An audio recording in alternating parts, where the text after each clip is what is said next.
فاتحہ.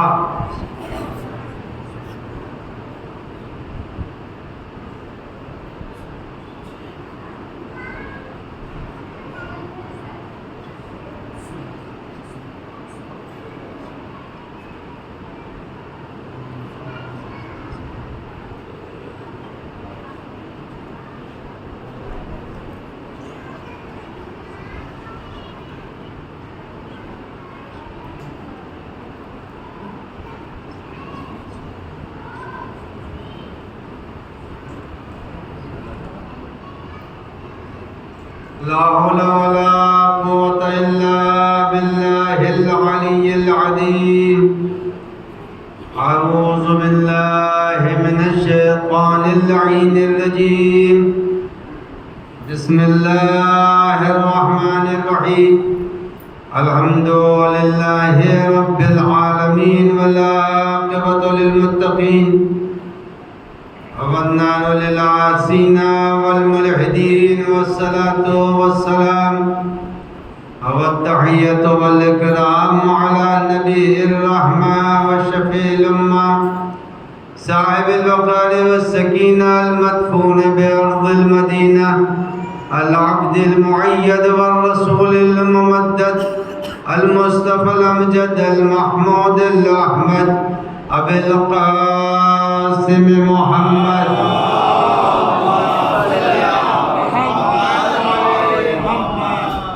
وعلى ابن عمه ووزيره ووصيه وخليفته نور الأنوار حجج الجبار والد الأئمة الأطهار قسم الجنة والنار المولود في البيت ذي الأستار إمام المشارق والمغارب الذي حبه فرض على الحاضر والغائب غالب كل غالب علي بن أبي طالب.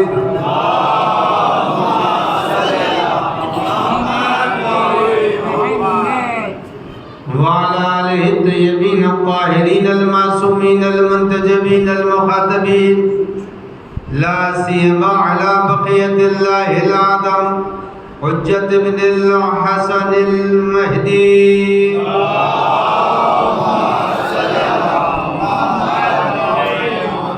روحي وأرواح العالمين له الفداء واللعنة الدائمة الباقية على أعدائهم أجمعين من ليلنا هذا إلى قيام يوم الدين. أما بعد فقد قال الله الحكيم في كتابه الكريم بسم الله الرحمن الرحيم إنا علينا للهدى.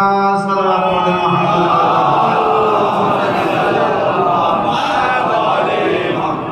آپ حضرات سے گزارش ہے کہ ایک سورہ فاتحہ کی تلاوت فرما کر مرحوم رضوان علی ابن اکرم علی، اشور علی بنت دلشاد علی، فائز علی ابن مبارک علی، دلشاد علی ابن نوشاد علی، عقیل علی ابن آدم علی، اختر علی ابن ولی کے ارواح کو ایصال فرما دے. بسم اللہ الرحمن الرحیم. ایاک نعبد و ایاک نستعین اهدنا الصراط المستقیم.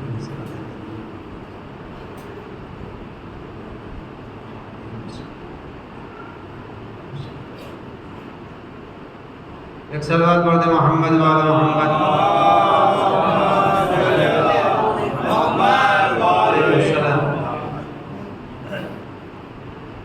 پروردگار عالم قرآن مجید کی سائے کریمہ میں جس کو گزشتہ مجلس کا بے عنوان قرار دیا تھا، اس میں ارشاد فرما رہا ہے کہ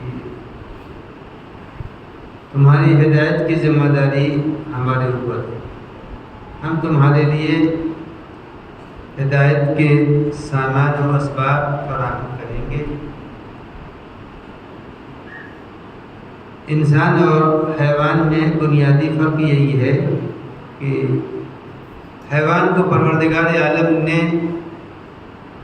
خود ایک شعور کے ساتھ پیدا کر دیا ہے، اور اسی شعور کی بنیاد پر وہ پوری دنیا میں جہاں کہیں بھی حیوان پائے جا رہے ہیں وہ اسی اپنے ذاتی شعور کی بنیاد پر زندگی گزار لیتے ہیں، لیکن اللہ کی مخلوق میں ایک انسان ایسی مخلوق ہے جس کو ضرورت پڑتی ہے ہدایت کی۔ آپ یہ دیکھ لیجئے حیوانوں کو جس طرح اللہ نے شعور دے دیا ہے، بکری کبھی گوشت نہیں کھاتی، دھوکے سے بھی نہیں کھائے گی، اور وہ اس کو بھی اپنا دشمن معلوم ہے کہ ہمارا دشمن کون ہے۔ اسی لیے شیخ ابو علی سینا کے حالات زندگی میں ملتا ہے کہ اگر کبھی بکری نے شیر کو نہیں دیکھا ہی نہیں پوری عمر، لیکن اگر بکری کے سامنے شیر آ گیا پہچان لے گی یہ میرا دشمن ہے، وہ پہچان لے گی یہ ہمارا دشمن ہے۔ تو معلوم یہ ہوا کہ دشمن کو جانور پہچانتا ہے، اب کہ اس کا دشمن کون ہے، لیکن انسان اپنے دشمن کو نہیں پہچانتا کہ ہمارا دشمن کون ہے۔ ہر انسان کو چاہیے کہ وہ اپنے دشمن کو پہچانے، جب دشمن کو پہچانے گا تب جا کر کے کہیں انسان کی ہدایت کے امکانات فراہم ہوں گے۔ اب دشمن شناسی سے متعلق باتیں آپ کی خدمت میں گزشتہ مجلسوں سے عرض کرتا آ رہا ہوں۔ اگر انسان اس دنیا میں ہدایت چاہتا تو ہدایت تو فقط مردوں کے لیے نہیں ہے۔ کل میں نے 10 صفتوں کی طرف اشارہ کیا تھا کہ 10 صفتیں وہ ہیں جس میں پروردگار عالم نے مرد اور عورت کو برابری عنایت فرمائی ہے۔ اگر انسان قرآن کی سورہ مبارکہ احزاب کی اس آیہ کریمہ کو مد نظر رکھے تو یقیناً پتہ چلے گا کہ مرد اور عورت کو اللہ نے جن صفتوں سے یاد کیا ہے، اگر وہ ساری صفتیں انسان میں پیدا ہو جائیں، جو 10 صفتیں ہیں وہ سب پیدا ہو جائیں، تو پھر یہ زمین ہی جنت ہے، اس کے علاوہ جنت کی ضرورت نہیں ہے۔ معلوم یہ ہوا اللہ نے جو بیان کیا ہے، جب نوجوان گھر سے رخصت ہوتا ہے تو والدین، اب تو خیر دنیا بہت ایڈوانس ہو گئی ہے، والدین کہتے بیٹا پہنچ کے خیریت کا خط بھیج دینا۔ معلوم یہ ہوا کہ کوتاہی ادھر سے ہونے کے امکانات ہیں، لہٰذا والدین کہتے ہیں ہم کو پہنچنے کی خبر دے دینا۔ تو عزیزان گرامی انسان کے ساتھ کوتاہیوں کے امکانات زیادہ تھے، لہذا اللہ نے جگہ جگہ کے اوپر انسان کو چونکایا، تم سے یہ غلطی ہوگی، تم سے یہ غلطی ہوگی، تم سے یہ غلطی ہوگی۔ تو 10 صفتوں میں آپ کی خدمت میں آج ایک دوسری آیہ کریمہ کی تلاوت کر کے بتاؤں کہ اللہ نے انسان میں عورت اور مرد کو کیسے پہچانوایا ہے، عورت اور مرد کو پہچانوایا کیسے ہے۔ قرآن مجید کی آیت ہے، قرآن فرما رہا ہن لباس لکم وانتم لباس لہن، اس سے بہتر تعبیر ہو ہی نہیں سکتی۔ قرآن فرما رہا ہن لباس لکم وانتم لباس لہن، یہ یاد رکھو عورت اور مرد کے درمیان یعنی بیوی اور شوہر کی زندگی کا تذکرہ قرآن اس آیت میں کر رہا ہے۔ کل جو میں نے آیت پڑھی تو اس میں مرد اور عورت کا ذکر تھا، آج جو آیت پڑھ رہا ہوں اس کے اندر میاں اور بیوی کا تذکرہ ہے۔ ہن لباس لکم انتم لباس لہن، قرآن کہہ رہا ہے شوہر بیوی کے لیے لباس ہے اور بیوی شوہر کے لیے لباس ہے۔ تو اب یہاں کے اوپر پتہ چلا لباس کا فائدہ کیا ہوتا ہے، اس کو تو بتانے کی ضرورت نہیں ہے۔ لباس انسان کے جسم کی زینت بنتا ہے۔ جب لباس انسان کے جسم کی زینت ہے تو اب قرآن مجید نے کہا مرد عورت کے لیے زینت ہے اور عورت مرد کے لیے زینت ہے۔ اور جب زینت ہے تو اب یہ بتائیے زینت یہاں پر سبھی ماشاءاللہ تشریف لائے ہیں اور ماحول جو ہے وہ برسات کا ہے،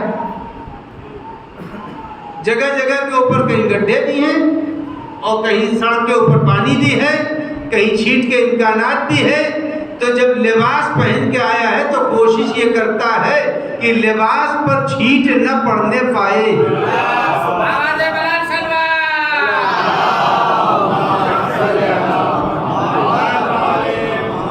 لباس پر چھینٹ نہ پڑنے پائے، یعنی کوئی بھی یہ پسند نہیں کرتا ہے کہ لباس پر چھینٹ پڑ جائے. چونکہ بجا رہا ہوں فرش نجس ہوگا، مسجد میں جاؤں گا مسجد نجس ہو جائے گی، قالین پر بیٹھوں گا قالین خراب ہو جائے گی. تو ہر آدمی اپنے لباس کو پاکیزہ رکھنا چاہتا ہے. جب قرآن مجید نے بیان کیا بیوی تمہارا لباس ہے، تو اب ہر شوہر کی ذمہ داری ہے کہ اس لباس کو گندا ہونے نہ دے، اور ہر بیوی کی ذمہ داری ہے کہ وہ شوہر کے اس سراپے کو داغدار نہ کرنے دے. اگر بیوی اور شوہر دونوں انسانی زندگی میں، اور یہ یاد رکھنا چاہیے ہر انسان کو، بغیر شوہر کے اصلاً ممکن ہی نہیں ہے کہ انسانی زندگی آگے بڑھے. دو قلعے ہیں. جب انسان شادی کر لیتا ہے تو شادی کے معنی کیا ہوتے ہیں؟ جب انسان شادی نہیں کرتا، یہ جو آج کل ذہنوں میں نوجوانوں کی یہ بات پیوست ہو گئی ہے، اور لڑکیوں کے دماغ میں بھی پیوست ہو گئی ہے یہ کہ ارے ابھی شادی کیسے کر سکتے ہیں، ابھی کوئی ہم کما رہے ہیں، جب کمائیں گے تو شادی کریں گے. اور ادھر لڑکیوں کے ذہن میں بھی یہ ہے کہ ایسے شوہر سے شادی کیسے کر لیں جو ابھی کچھ کرتا نہیں ہے. خالی یہ دو جملوں میں جواب چاہیے مجھے. یہ بتائیے اب تک آپ کو کھلا کون رہا ہے؟ کون کھلا رہا ہے اب تک آپ کو؟ تو کہا وہ خدا کھلا رہا ہے. تو وہ خدا جن کی شادیاں نہیں ہوتی ان کا خدا مر گیا ہے. اب پیغمبر نے ارشاد فرمایا شادیاں کرو. دیکھیے شادیوں کے بعد پیغمبر نے فرمایا شادیاں کرو، اور جب شادیاں کرو گے تنزل الرزق من السماء، کہا تم شادیاں کر کے اپنی روزی کو آسمان سے اتارو. یعنی یہ کبھی کسی لڑکے اور لڑکی کو نہیں سوچنا چاہیے کہ شادی کسی کمانے والے سے کرے. میری نگاہ میں 25 ایسے کمانے والے ہیں، شادی کے بعد یا تو سروس چھوٹ گئی، یا ٹرمینیٹ کر دیے گئے، یا کاروبار ختم ہو گیا. یعنی معیار شادی کو بنانا چاہیے، معیار روزی کو نہیں بنانا چاہیے. اگر روزی کو معیار بنایا تو روزی تو پروردگار عالم نے اپنے ہاتھ میں رکھی ہے نا. اللہ نے روزی کو ہمارے ہاتھوں میں نہیں دیا. وہ فرما رہا ہے رزاق، وہ فرما رہا اپنے لیے رازق. جب وہ رزاق اور رازق ہے، اتنا ہر نوجوان لڑکے اور لڑکی کو سوچ لینا چاہیے کہ جب وہ ماں کی گود میں آیا تھا تو مانگنے کی صلاحیت نہیں تھی. جب وہ ماں کی گود میں آیا تھا بولنے کی طاقت نہیں تھی. جب وہ ماں کی گود میں آیا تھا تو ایک مکھی اور مچھر ہکا نہیں سکتا تھا. جس خدا نے اس دور میں پرورش کے ذمہ دار دے دیے تھے، دو ذمہ دار جب دے دیے تھے تو جو خدا بچپنے میں ذمہ دار دے سکتا ہے، جوانی میں پروردگار عالم انسان کے پالنے کے امکانات بہتر فراہم کرے گا. اب میں اپنے نوجوان لڑکے اور لڑکیوں سے، بھائیوں سے، برابر والوں سے معذرت چاہتے ہوئے اتنی بات کہنا چاہتا ہوں، جب تک آدمی شادی نہیں کرتا اس وقت تک خطرے میں رہتا ہے، اور جب شادی کر لیتا ہے تو خطرے سے بچ جاتا ہے. اب آئیے کون سا خطرہ ہے؟ جب عورت نے شادی کر لی اور لڑکے نے شادی کر لی تو بچ گیا. قرآن کہہ رہا ہے والمحصنات من النساء، والمحصنات من النساء. جب شادی لڑکے اور لڑکی نے کر لیا تو وہ قلعے میں چلے گئے، قلعے میں آ گئے.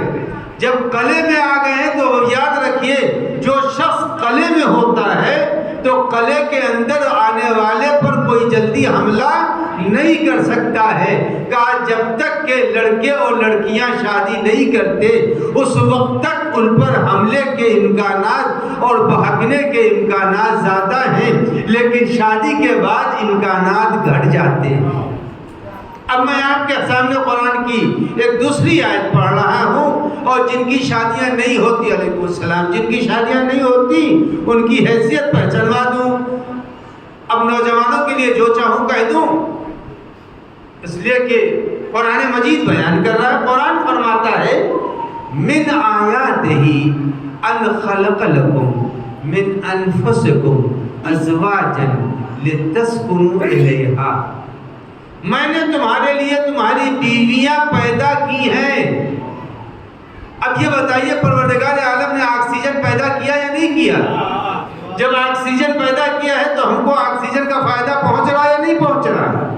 اللہ نے سورج پیدا کیا، روشنی کا فائدہ پہنچ رہا ہے نہیں؟ اللہ فرما رہا من آیاتہ ان خلق لکم من انفسکم ازواجا، ہم نے تمہارے لیے تمہاری بیویاں پیدا کی ہیں۔ جب وہ پیدا کرنے والا پانی دے رہا ہے، وہ پیدا کرنے والا آکسیجن دے رہا ہے، وہ پیدا کرنے والا روٹیاں دے رہا ہے، وہی تو کہہ رہا میں نے تمہاری بیوی پیدا کی ہے۔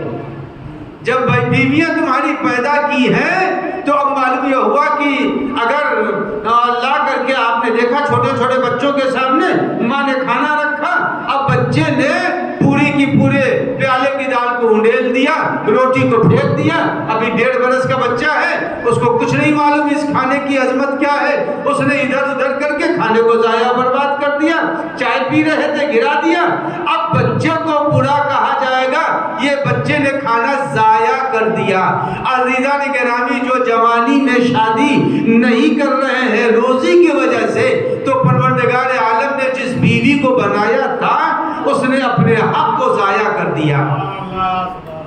من انفسکم، اب کیوں بنایا اللہ نے؟ اب بہترین مثال ہے قرآن مجید کی، من آیات ہی۔ اچھا، آیت کس کو کہتے ہیں؟ نشانی کو۔ آیت کے معنی نشانی۔ اب قرآن جو بننے لگے ہیں، قرآن میں ایک دھاگا ہوتا ہے۔ وہ دھاگا کیوں ہوتا ہے؟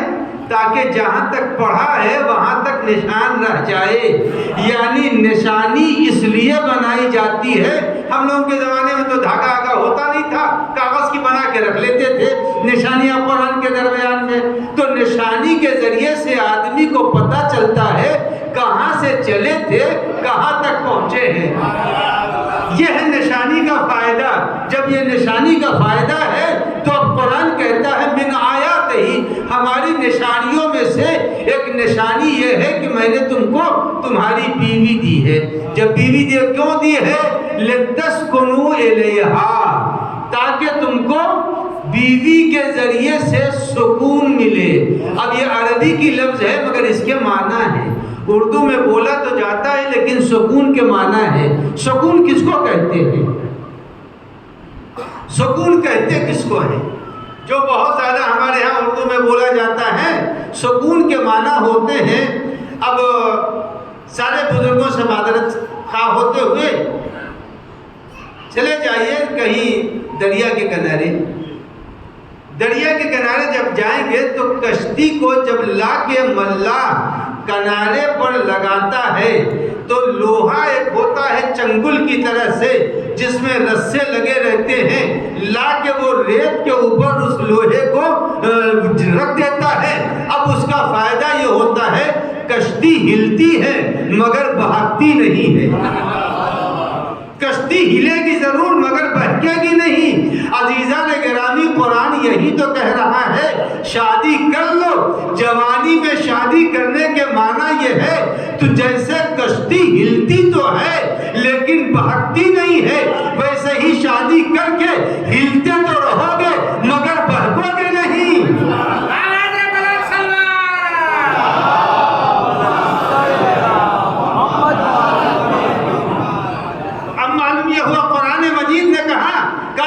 ہلے گا، ہو سکتا ہے شادی کے بعد بھی۔ چھچھوندر دیکھی ہے نا آپ نے؟ چھچھوندر دیکھی ہے نا؟ چھچھوندر صرف منہ مارتی ہے، کھاتی کم ہے، منہ زیادہ مارتی ہے۔ یہی انسانوں کے حالات بھی ہے۔ بہت سے نوجوان وہ ہے جو منہ مارتے ہیں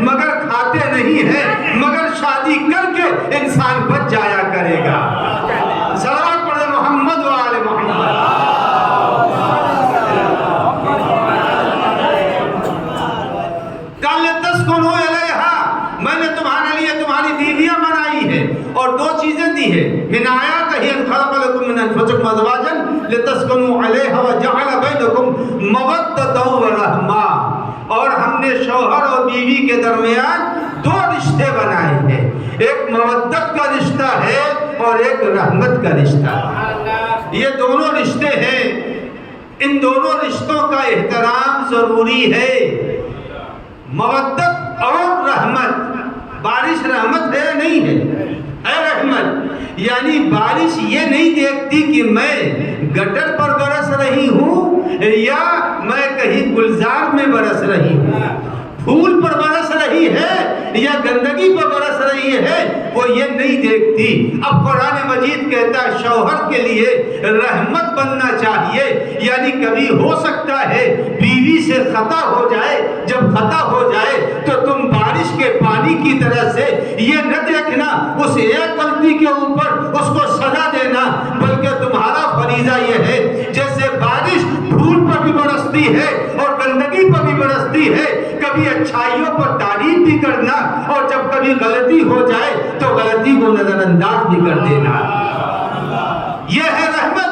اب مودت کا ربط ہے، مودت کس کو کہتے ہیں؟ مولا کائنات علی ابن ابی طالب علیہ السلام۔ مودت کا ربط نگاہوں سے رکھا ہے، اور نگاہ دل کی ترجمان ہوتی ہے۔ جب دل کی ترجمان ہوتی ہے تو حکم دیا ہے ہر بیوی کو کہ تم اپنے شوہر کے ساتھ نظر محبت سے ملنا، محبت کی نگاہ سے اپنے شوہر کو دیکھنا۔ جب محبت کی نگاہ سے شوہر کو دیکھو گی، یعنی بیوی کو بھی تاکید کی ہے کہ شوہر کو دیکھو تو محبت کی نظر سے دیکھو، غضب کی نظر سے نہ دیکھنا۔ عزیزان گرامی، قرآن نے شوہر اور بیوی کے درمیان کے روابط کو بیان کر دیا۔ یہ کہہ دینا اور کہا جاتا ہے ارے مولانا ماحول بہت خراب ہو گیا ہے، تو ہم نے کبھی تعریف بھی تو نہیں کی ہے ماحول کی۔ جو آپ ہم سے کہہ رہے ہیں کہ ماحول بہت خراب ہے، تو ہم نے کب ماحول کی تعریف کی ہے؟ ہم نے ماحول کی تعریف تو کی نہیں ہے۔ میں بھی جانتا ہوں ماحول خراب ہے، لیکن خراب ماحول میں رہنے والے بچا سکتے ہیں۔ بارہا مثال دے رہا ہوں کہ دیکھیے جو لوگ بھی آ رہے ہیں اس مجلس میں، وہ کیچڑ ہونے کے باوجود اپنے کو بچا رہے ہیں یا نہیں بچا رہے ہیں؟ اگر اپنے کو بچا رہے ہیں تو ہمیشہ خراب ماحول میں بھی انسان اپنے کو بچا سکتا ہے، چاہے لڑکا ہو یا لڑکی۔ اب میں قرآن کی آیت پڑھ دیتا ہوں۔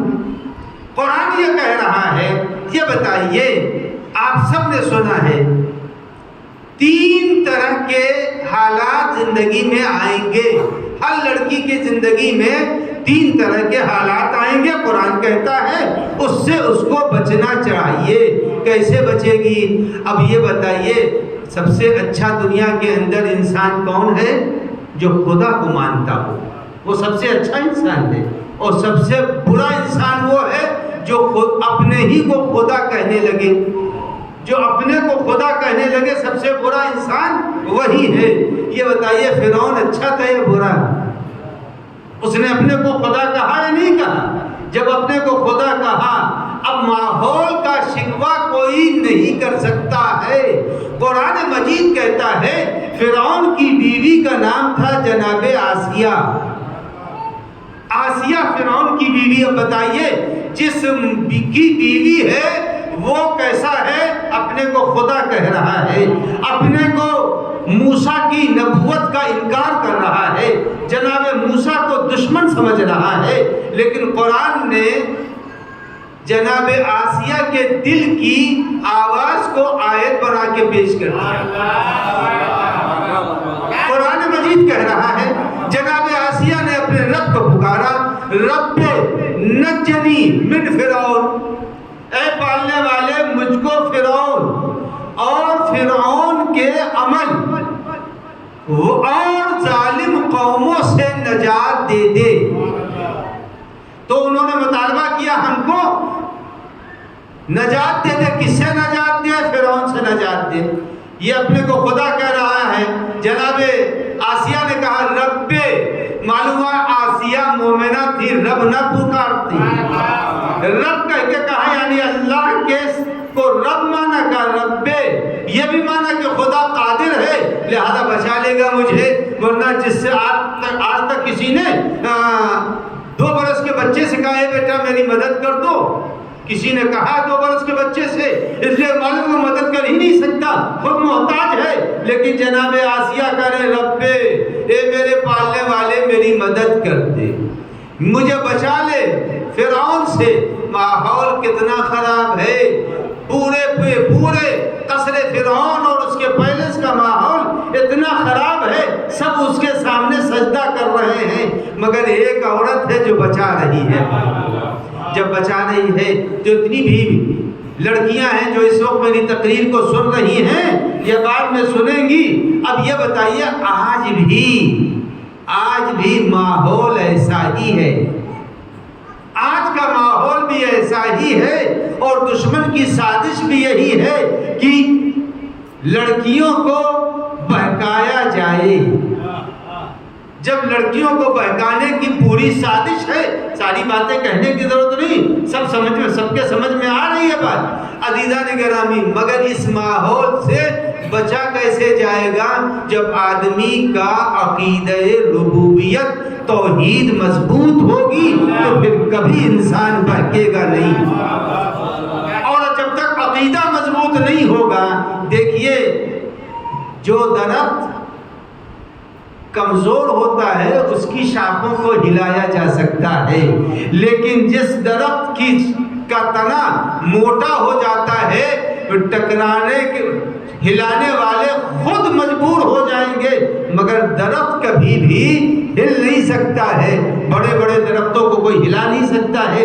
عزیزان گرامی یہ یاد رکھیے، جس لڑکے اور لڑکی کا عقیدہ توحید کامل ہوگا، اصول دین جس کا مضبوط ہوگا، وہ کبھی لڑکا بہک نہیں سکتا ہے، کبھی لڑکی بہک نہیں سکتی ہے، وہی لڑکی بہکے گی، وہی لڑکا بہکے گا جس کا اصول دین خراب ہوگا۔ اصول دین اگر مضبوط ہے تو نہ لڑکی بہکے گی، اس لیے کہ بہکنے والا لڑکا دین چھوڑے گا۔ اگر اصول دین مضبوط ہوتا، اگر اللہ کی توحید مضبوط ہوتی، اگر رسول اللہ کی نبوت مضبوط ہوتی، اگر اہل بیت کی امامت مضبوط ہوتی، اگر قیامت کا تصور مضبوط ہوتا، تو آغوش سیادت میں پیدا ہونے والا جتندر نہ بنتا۔ جتندر بننا یہ بتا رہا ہے کہ اصول دین مضبوط نہیں تھا، اگر اصول دین مضبوط ہوتا تو کبھی اپنا عقیدہ نہیں چھوڑتا۔ یعنی کوئی بھی دنیا کا آدمی بسلری کے ہوتے ہوئے گڑھھی کا پانی پیے گا؟ تو عزیزان گرامی، عقیدہ توحید کو، اصول دین کو ہر گھر میں زندہ کرنے کی ضرورت ہے۔ جب تک کہ اصول دین زندہ نہیں ہوگا، ہر لڑکا بہکے گا، ہر لڑکی بہکے گی۔ اپنے گھر کے بچوں کو اصول دین کو مضبوط کرنا ہے، یہ یاد رکھیں۔ جب اصول دین مضبوط ہوگا تب کہیں جا کر کے نہ کوئی لڑکا بہک سکتا ہے نہ لڑکی۔ مجھ سے پوچھا جاتا ہے فلاں سے شادی کر سکتے ہیں، فلاں عقیدہ رکھنے والے سے شادی کر سکتے ہیں، تو میں جواب میں ایک ہی بات کہوں گا، کار کے اندر ٹرک کا آپ پہیا لگا دیجئے۔ اگر کار میں ٹرک کا پہیا لگا سکتے ہو، کار میں ٹرک کا پہیا لگے گا؟ کار میں ٹرک کا پہیا نہیں لگتا۔ تو عزیزانے جیسا جو ہے ویسے ہی لگانا چاہیے، عقیدے کو الگ الگ نہیں رکھنا چاہیے۔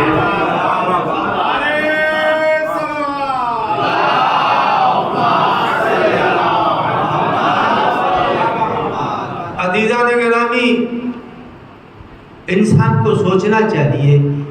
بہت مشہور حدیث ہے رسول اللہ کی، شادی کرو تو کس سے کرو؟ کفو میں کرو۔ کفو کے معنی ہے برابر۔ کاہے میں برابری؟ کا قد میں برابری، یعنی لڑکا 6 فٹ کا ہو، لڑکی بھی 5.5 فٹ کی ہو کا قد میں برابری کا اس کا ویٹ جو ہے وہ 80 کے جی ہو تو ان کا بھی 80 کے جی ہو کا نہیں. کفو کے معنی یہ ہے کہ جو عقیدہ تمہارا ہو وہی عقیدہ اس کا بھی ہو. عقیدے کو ایک ہونا چاہیے, دو عقیدہ نہیں ہو سکتا. عزیزان گرامی, جس کے عقیدے میں امامت پائی جا رہی ہو گویا اس کے عقیدے میں شفافیت پائی جا رہی ہے. اور اگر دوسرا عقیدہ ہے تو دوسرے عقیدے کے معنی یہ ہے دہی میں آپ نے لیمو نچوڑ دیا, دودھ میں لیمو نچوڑنے سے دودھ پھٹ جائے گا.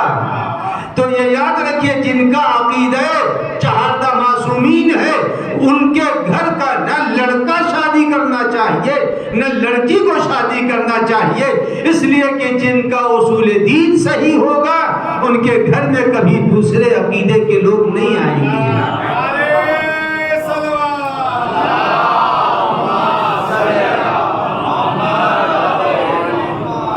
اس سے بہتر سلمان بھی ہو سکتی ہو تو دے دیجئے.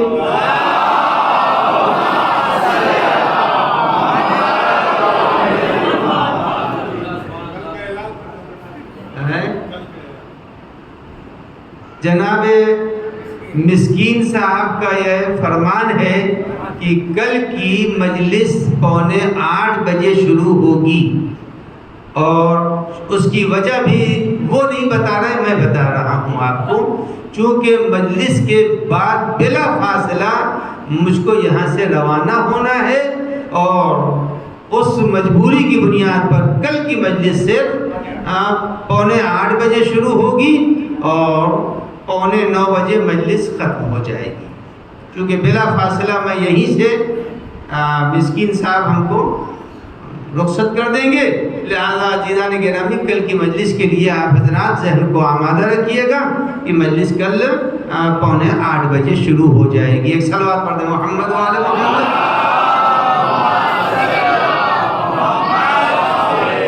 تو ہر لڑکے کو ہر لڑکی کو یہ چاہیے کہ لڑکے اور لڑکی اس بات کا خیال رکھیں ہمارے ماحول میں آپ نے دیکھا کس طرح سازشیں ہو رہی ہیں. میں ساری باتیں نہیں بیان کر سکتا, سازشیں کیسے ہو رہی ہیں. ہر طرف سازش ہو رہی ہے کسی صورت سے گمراہ کر دیا جائے. گمراہ اسی وقت انسان ہوتا ہے. آپ کوشش یہ کریں کہیں نہ کہیں سے چوک جب ہوگی تبھی. قرآن مجید کیا فرما رہا ہے؟ قرآن کہتا ہے الرجال قوامون علی النساء.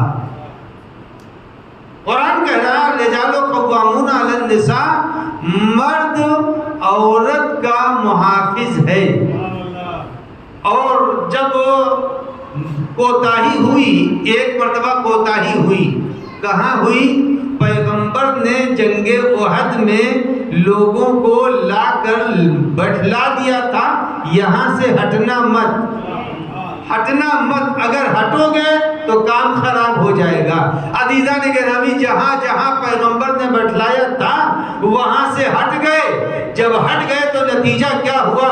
نبی زخمی ہو گئے, جنگ کا پورا نقشہ ہی بدل گیا.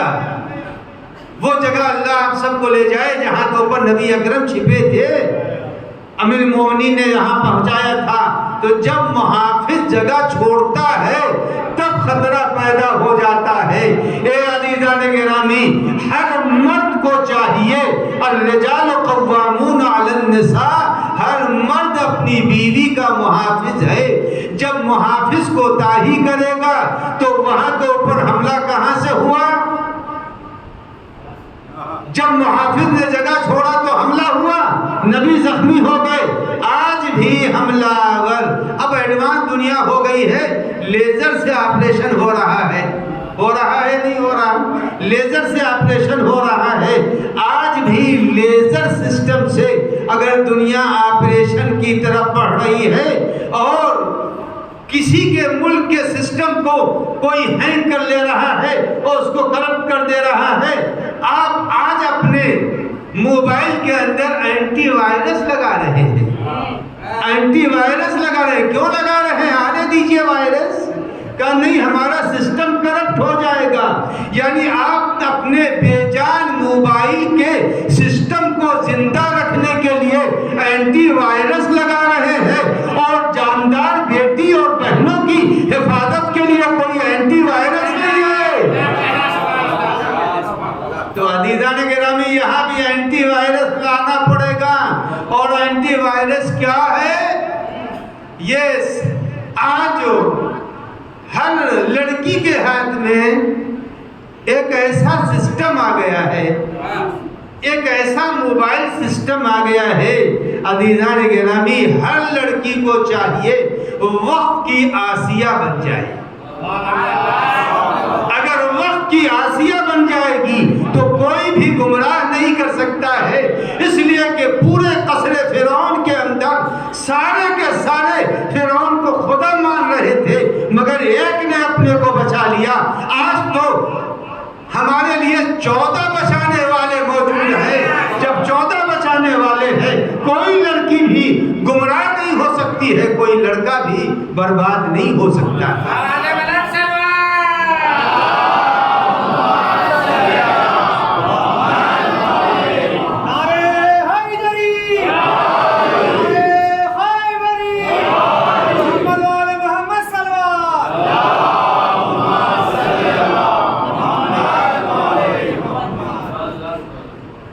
ایک اس سے بہتر سلام۔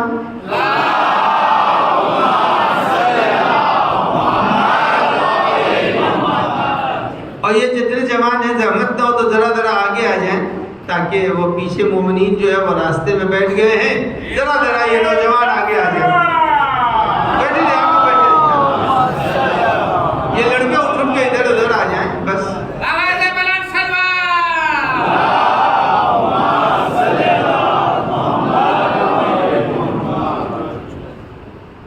تو عزیزان گرامی، میں عرض کر رہا تھا کہ جب تک 2-3 چیزیں عورتوں میں آنی چاہیے اور 2-3 چیزیں مردوں میں آنی چاہیے۔ جو چیزیں مرد کے لیے عیب ہیں وہ عورت کے لیے حسن ہے، جو مرد کے لیے عیب ہے وہ عورت کے لیے حسن ہے۔ اب مرد کے لیے عیب کیا ہے وہ سن لیجئے۔ مرد کے لیے بزدلی عیب ہے، مرد کو بزدل نہیں ہونا چاہیے۔ اور ہمارے یہاں تو مرد بزدل ہو بھی نہیں سکتے، چونکہ ماننے والے حیدر کرار کے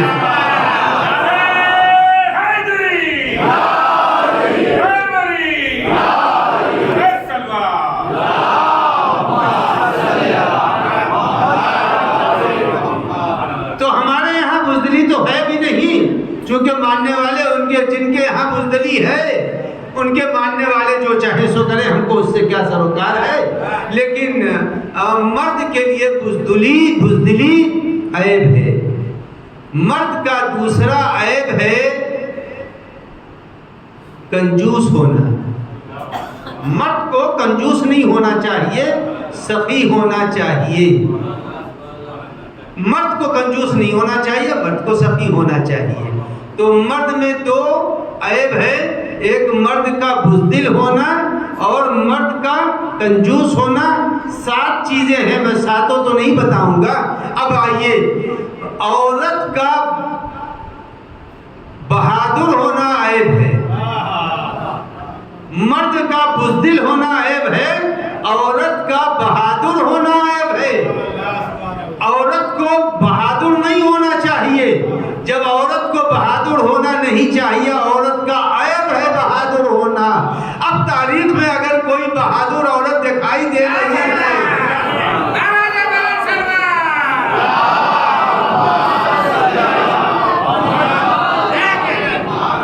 اگر کوئی عورت بہادر تاریخ میں دکھائی دے رہی ہے تو وہ اس کی بہادری قابل تعریف نہیں ہے، اس لیے کہ نبی نے کہا عورت کا بہادر ہونا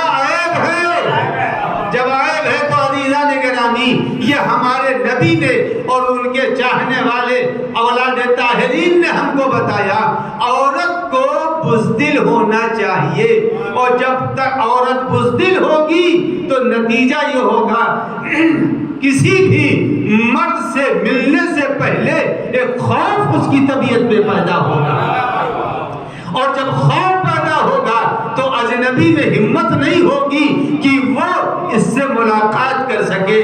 تو عورت کو جری نہیں ہونا چاہیے، بزدل ہونا چاہیے۔ اور سنیے، تو عورت کے لیے بزدل ہونا عیب نہیں ہے، عورت کو بچاتا ہے۔ اب میں نے کہا مرد کے لیے کنجوس ہونا عیب ہے، عورت کے لیے کنجوس ہونا حسن ہے۔ اگر عورت کہیں سخی ہو گئی، عورت تو سارا باغ فدق کھا جائے گی۔ تو عزیزو، عورت کے لیے کنجوس ہونا عیب ہے نہیں، عورت کے لیے کنجوس ہونا حسن ہے۔ تو میرے عزیزو، جہاں تک میری بات جا رہی ہے، ہر آدمی یہ بات ذہن میں رکھے کہ جب تک شادی نہیں ہوگی، وہ کس منزل میں ہے نوجوان؟ اس ہلتی ہوئی کشتی کی کیفیت میں ہے، جو ادھر بھی ہوا کی لہر میں جا سکتی ہے، ادھر بھی جا سکتی ہے، لیکن جب شادی ہو جاتی ہے تو انسان پھر ٹھہر جاتا ہے۔ اب آئیے قرآن مجید کی جو باتیں میں عرض کر رہا تھا، قرآن کہتا ہے والمحصنات من النساء، کہا دیکھو جب عورت شادی کر لے تو وہ قلعے کے اندر ہے، قلعے کے اندر شوہر شادی کر لینے کے بعد عورت قلعے میں ہے، جب قلعے میں ہے والمحصنات من النساء۔ اب دیکھیے، میں بہت ادب کے ساتھ اپنے سارے بزرگ سامعین سے معذرت چاہتا ہوں، بہت ہی ادب کے ساتھ، ان کی عظمت کے پیش نظر مجھے نہیں کہنا چاہیے تھا، لیکن مجھے اجازت قرآن دے رہا ہے، نبی دے رہے ہیں۔ عزیزان گرامی، صرف اس بنیاد کے اوپر کہ کسی لڑکی نے کسی لڑکے سے چیٹ کر لیا، یہ چیٹ کر لینا طلاق کا باعث نہیں بنتا۔ چیٹ کر لینا عیب ہے، نامحرم سے باتیں کرنا عیب ہے، نامحرم سے مکالمہ کرنا عیب ہے، لیکن عزیزان گرامی اسی ایک کو بنیاد بنا کے بسے ہوئے گھر کو بگاڑ دینا عیب نہیں ہے۔ میں نے تو یہ دیکھا، آپ سب دیکھتے ہیں، برسات میں بہت سی چھتیں ٹپکنے لگتی ہے، جو چھت ٹپکتی ہے اسے توڑ کے گرایا نہیں جاتا، اسے پیچ لگا دیا جاتا ہے۔ بس یہ یاد رکھے، اگر کبھی زندگی میں کسی عورت کے موبائل سے ایسی کوئی چیز نظر آ جائے تو طلاق کا باعث نہیں ہوتا ہے، بلکہ اس کے علاج کی ضرورت ہوتی ہے۔ تو عزیزان گرامی، آج معاشرے میں کیا ہو رہا ہے؟ اگر کسی نے دیکھ لیا کہ اچھا تمہارا ان سے ربط ہے، عزیزان گرامی یہ طلاق کا باعث نہیں بنتا۔ یہ اس بات کی دلیل ہے، بہت سے لوگ ایسے ہیں، اس میں میں بھی ہوں، کہ اگر کسی آس پاس والے کو زکام ہے تو مجھے فوراً ہو جاتا ہے، یہ بیماری ہے کہ آس پاس والے کو زکام ہے۔ عزیزان گرامی، بیمار کے قریب جائے کیوں؟ بیمار کے قریب جائے کیوں کہ بیمار پڑ جائے؟ عزیزان گرامی، نامحرم سے چیٹ کی ضرورت کیوں پڑ رہی ہے؟ اگر پہلے ہی سے انسان کو کھانا مل رہا ہے، جھوٹا کھانے کی طرف کبھی نہیں جائے گا۔ جھوٹا اسی وقت کھائے گا جب اپنے گھر میں اگر انسان کو صحیح کھانا مل رہا ہے تو کبھی بھی وہ جھوٹے کی طرف نہیں جائے گا۔ صحیح طور سے حلال مل رہا ہے تو وہ کبھی چوری کا کھانا نہیں کھائے گا۔ میں یہ دیکھتا ہوں، جو ماں مصروف ہوتی ہے، جو مائیں مصروف ہوتی ہیں اور بچے کو دودھ نہیں پلا پاتی، وہ ایک چسنی منہ میں لگا دیتی ہے، چسنی بچہ چوستا رہتا ہے، سمجھتا ہے اس سے ہم کو غذا مل رہی ہے۔ عزیزان گرامی، بچہ باہر تو جاتا ہے، غذا نہیں ملتی۔ اگر شوہر کی طرف سے پوری محبت نثار کی جا رہی ہو تو کبھی عورت بہک نہیں سکتی ہے۔ تو آج معاشرے کے اندر یہ ایک بڑا عیب پایا جا رہا ہے۔ اب آئیے، دونوں طرف سے بیلنس ہونا چاہیے۔ یہ نہیں ہے کہ مرد میں عیب ہے اور عورت بے عیب ہے، نہیں، عورت میں بھی عیب ہے، مرد میں بھی عیب ہے، لیکن اتنی بات تو طے ہے کہ کائنات بغیر عورت کے نہیں چل سکتی ہے۔ مرد کے بغیر تو چل سکتی ہے مگر بغیر عورت کے نہیں چل سکتی ہے۔ اللہ نے بتا دیا کہ بغیر شادی شدہ مریم کی گود آباد ہو سکتی ہے۔ مریم کو بغیر شوہر کے بیٹا دے سکتا ہوں، مگر کوئی دنیا کے اندر مرد بغیر شوہر کے نہیں رہ سکتا۔ آدم علیہ السلام بھی آئے ہیں، حوا ساتھ آئی ہے۔ عزیزو، تیسری بات جو کہنے جا رہا ہوں، سب سے پہلی چیز یہ ہے تیسری بات میں کہ شادی کو آسان بنائیں، شادی کو دشوار نہ بنائیں۔ اگر شادی کو دشوار بنائیں گے تو زمین کے اوپر برے اعمال ظاہر ہوتے رہیں گے، اور آسان بنائیں گے کبھی نہیں ہوگا۔ اور میرے عزیزوں، والذین یرمون المحصنات، قرآن مجید کہتا ہے جو لوگ کسی عورت کو تہمت لگاتے ہیں زنا کی۔ اب آپ کو معلوم ہے قرآن کیا کہہ رہا ہے؟ والذین یرمون المحصنات، جو لوگ بھی زنا کی، ذرا سا کچھ ہوا، ارے وہ تو بڑی آوارہ، ارے وہ تو بہت آوارہ۔ عزیزان گرامی، اب قرآن کی بات سنیے، آیت میں نے پڑھی ہے، اس کی تفسیر سنیے۔ جس چیز کو خدا چھپا رہا، اللہ ستار ہے یا ستار نہیں ہے؟ اللہ ستار ہے نا، ستار مانے چھپانے والا، اللہ ستار ہے۔ اب آئیے، میں بہت معذرت چاہتا ہوں، جتنے میرے بزرگ بیٹھے ہیں معذرت چاہتا ہوں، صرف نوجوان لڑکے اور لڑکیوں کے لیے پڑھ رہا ہوں۔ اور قرآن کہتا ہے زنا کے لیے 4 گواہ چاہیے، 4 گواہ چاہیے۔ اور گواہ کیسے چاہیے سن لیجئے، 4 گواہ جب ہوں گے تب کہیں جا کے زنا ثابت ہوگی۔ 4 گواہ عادل چاہیے، 4 گواہ عادل چاہیے۔ شراب پی رہا ہو اس کی گواہی نہیں چلے گی، جھوٹ بول رہا اس کی گواہی نہیں چلے گی، اگر آدمی چوری کر رہا اس کی گواہی نہیں چلے گی، حرام کھا رہا اس کی گواہی نہیں چلے گی۔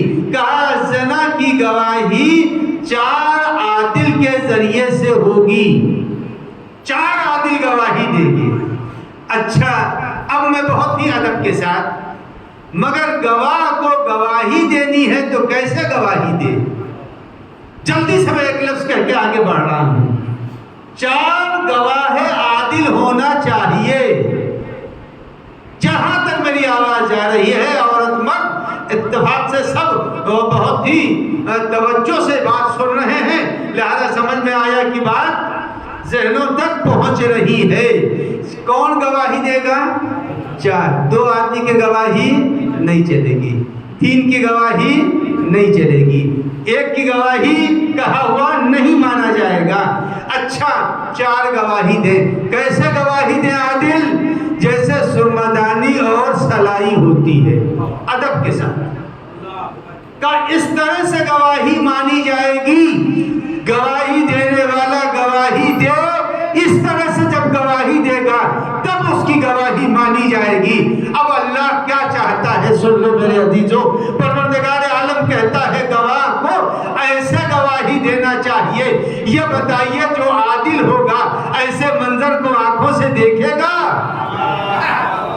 جو عادل ہوگا کبھی آنکھ سے ایسے منظر کو نہیں دیکھے گا۔ جب دیکھے گا نہیں تو گواہی دے گا نہیں، جب گواہی دے گا نہیں تو جس چیز کو خدا نہیں چاہتا ہے آؤٹ کرنا، اسے بندہ کیسے آؤٹ کر رہا ہے؟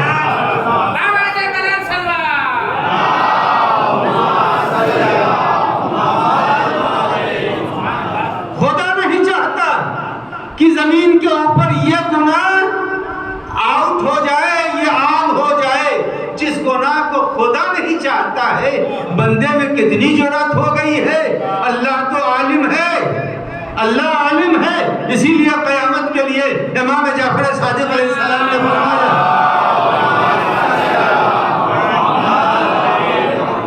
امام نے فرمایا قیامت کے دن ہر آدمی کو اس کی ماں کے نام سے پکارا جائے گا. ہر آدمی کو اس کے نام، ماں کے نام کے، اس لیے کہ وہاں پر بھی اللہ اپنی ستاریت کا ثبوت دے رہا ہے. کیا اتنا بڑا ستار ہے وہ. امام سے لوگوں نے پوچھا مولا کیوں وہاں کے اوپر اللہ ماں کے نام سے کیوں پکارے گا؟ کہا دنیا والے ہو سکتے ہیں کہ کچھ اور باپ سمجھ رہے ہو، مگر وہاں بھی اللہ نہیں چاہتا کہ حقیقی باپ سے پکارے یا نقلی باپ سے پکارے. اللہ نے وہاں پردہ ڈال دیا ہے، ماں سے تو ہر ہی پیدا ہونے والا پیدا ہوگا. تو عزیزان گرامی، جب اللہ دنیا میں بھی ستار ہے، آخرت میں بھی ستار ہے، تب کسی کو کوئی حق نہیں پہنچتا بہت جلدی یہ کہہ دے کہ فلاں آوارہ ہے، فلاں زانی ہے، فلاں گنہگار ہے. نہیں کہنا چاہیے. جب یہ سنا سننے والے نے امام سے، تو برجستہ امام نے پھر ایک جملہ اور بڑھا دیا. کہا ہاں قیامت کے دن سب کو اس کی ماں سے پکارا جائے گا، لیکن میرے ماننے والوں کو باپ سے پکارا جائے گا. جن کے دلوں میں ہماری محبت ہے ان کو باپ سے پکارا جائے گا. تو سائل اور سوال کرنے والے نے کہا مولا ایسا کیوں ہے؟ ہمارے آپ کو جنہوں نے اور آپ کے آبائے طاہرین اور 12 اماموں کو اور 14 معصومین کے ماننے والوں کو باپ کے نام سے کو پکارا جائے گا. تو امام نے کہا یہ ہو ہی نہیں سکتا ہے. محبت میرے دل میں ہو اور اس سے کوئی گناہ سرزد ہو رہا ہے.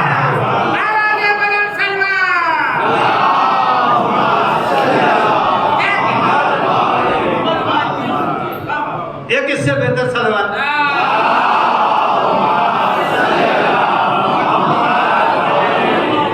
تو عزیزان گرامی، بہت جلدی زبان کو چلانا نہیں چاہیے. اور قرآن میں اٹھا کے دیکھ لیجیے، قرآن کہتا ہے نہ جانے کتنے ایسے ہیں اس دنیا میں جو اپنی تیز زبان کی وجہ سے اپنا سارا نیکیوں والا اکاؤنٹ دوسرے کے نام اعمال میں ٹرانسفر کر رہے ہیں. بہت سے ایسے ہیں اس دنیا میں جو جلدی جلدی بولتے رہتے ہیں. اسی لیے قیامت کے دن بہت سے لوگ ایسے ہوں گے جو اللہ سے کہیں گے پالنے والے میں تو حج کر کے آیا، پالنے والے میں تو نمازیں پڑھ کے آیا ہوں. نمازیں کہاں گئی؟ وہ روزے ہوئے کیا میرے؟ تو اللہ جواب دے گا کہ تمہارے روزے، تمہاری نماز ٹرانسفر ہو گئی. کہاں چلی گئی؟ اسی لیے آپ نے اصول کافی کا نام سنا ہے، اس کی ایک جلد کا نام ہے روضۃ الکافی. اس روضۃ الکافی میں ایک واقعہ ہے، سنے کے واقعہ یا اسی کو مجلس کو تمام کر دوں؟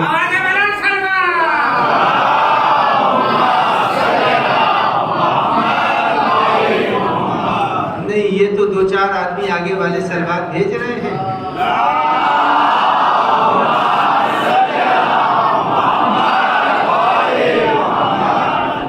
اس کے پہلے بھی بارہا میں نے پڑھا ہے اور آج بھی سنا دیتا ہوں کہ یہاں پر تو ہیرا پھیری چل جائے گی، یہاں پہ ہیرا پھیری چل جائے گی. ارے دل سے محبت ہم تم سے کرتے ہیں، محل اہل کی کیا بات کر رہی ہو؟ دل سے محبت کرتے ہیں. یہاں ہیرا پھیری چلے گی مگر وہاں ہیرا پھیری نہیں چلے گی. وہاں مہر دینا پڑے گا. تو حوریں پوچھیں گی مہر لائے ہیں آپ؟ تو جب وہ پوچھیں گے مہر لائے ہیں تو اب آپ وہاں کے اوپر مہر دینے کے لیے یہاں سے فراہم کیجئے. حدیث میں جو جتنا صلوات پڑھے گا وہی حوروں کا مہر قرار پائے گا.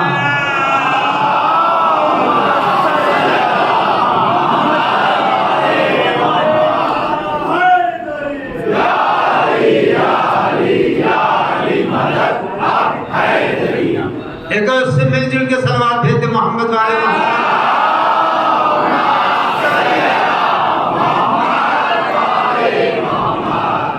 تو اس روضۃ الکافی میں ایک حدیث ہے اور حدیث کو بس اسی کو سنا کے آپ کی زحمت کو تمام کروں گا. حدیث یہ ہے کہ پیغمبر نے فرمایا کہ 2 آدمی بارگاہ الہی میں لائے جائیں گے. 2 آدمی لائے جائیں گے.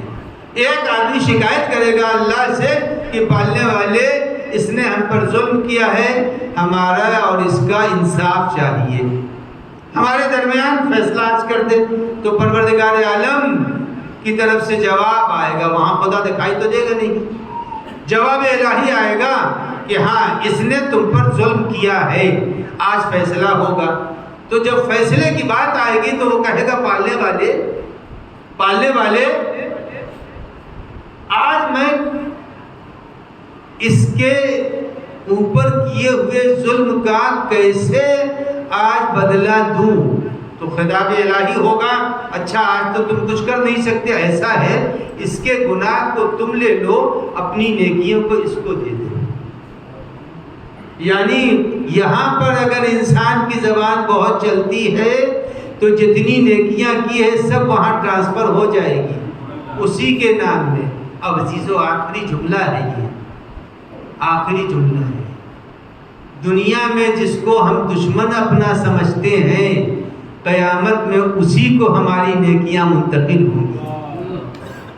جس کو بھائی کو اپنا دشمن سمجھ رہے ہیں کہ بھائی یہ میرا دشمن ہے، تو ہماری جتنی نیکیاں ہیں وہ اس کے نامہ اعمال میں جا رہی، اس کے گناہ ہمارے نامہ اعمال میں آ رہے ہیں.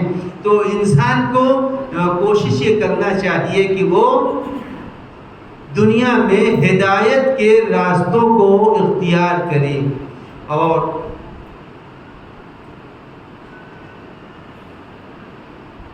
جس وقت رات میں یا دن میں مصروف افراد اپنے موبائل کو سائلنٹ کر لیتے ہیں، موبائل سائلنٹ ہوتا ہے لیکن اندر والی گھڑی اور سسٹم چلتا رہتا ہے نا، وہ چلتا ہے اور موبائل سائلنٹ ہے.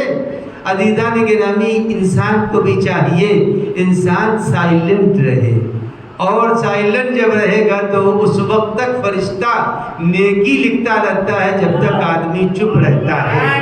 جب بولنے لگتا ہے تو نیکی لکھنے والا قلم اٹھا لیتا ہے.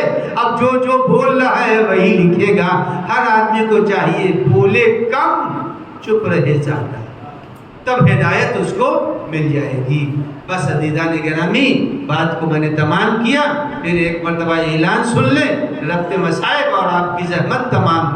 کل چونکہ مجھے جانا ہے اس لیے مجلس 7:45 بجے شروع ہوگی اور 8:45 بجے مجلس تمام ہو جائے گی. لہذا وقت کا لحاظ رکھتے ہوئے اسی وقت تشریف لائیں تاکہ مجلس وقت پر ختم ہو سکے اور میں آپ کے درمیان سے رخصت ہو جاؤں. ایک صلوات پڑھتے محمد.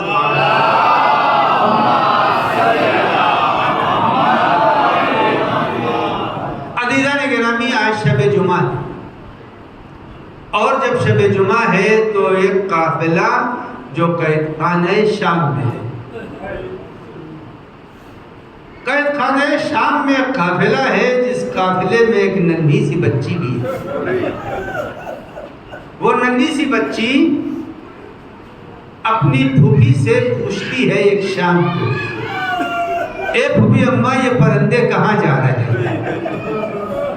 تو پھوپھی بھتیجی سے کہتی ہے اے بیٹا یہ پرندے اپنے آشیانوں کو جا رہے ہیں.